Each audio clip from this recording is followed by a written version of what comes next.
right here to the Norton stall, and this company is into performance grinding solution. Norton is known for the worldwide, the leader in the abrasive solution provider. So we have, other than abrasive, we are offering IoT solutions for the industry. We call it the performance grinding solution. So under this performance grinding solutions, we have various services we offer to our customers. As we can see that on the board it is mentioned that intelligent industry 4.0 processing.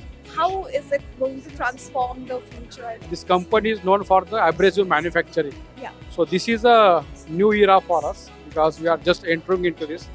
We are not offering only the product, we are also offering the solutions. So under the solutions, because now everybody would like to have a digital things. There are industry 4.0. Many initiatives are happening, how we can use data to take a smart decisions. So that is why if you see our solutions, we call it the Grind Smart.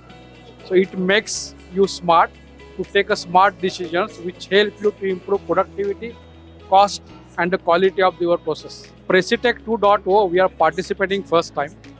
We expect good footfalls. PCMC, Pimpri Road area or Pune, it is known for the auto ancillaries and auto OEM hub. So we expect a lot of customers, they should know what we can offer other than abrasives.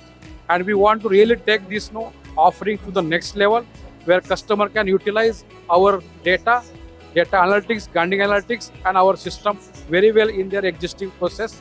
And really they will start the Industry 4.0 solution journey.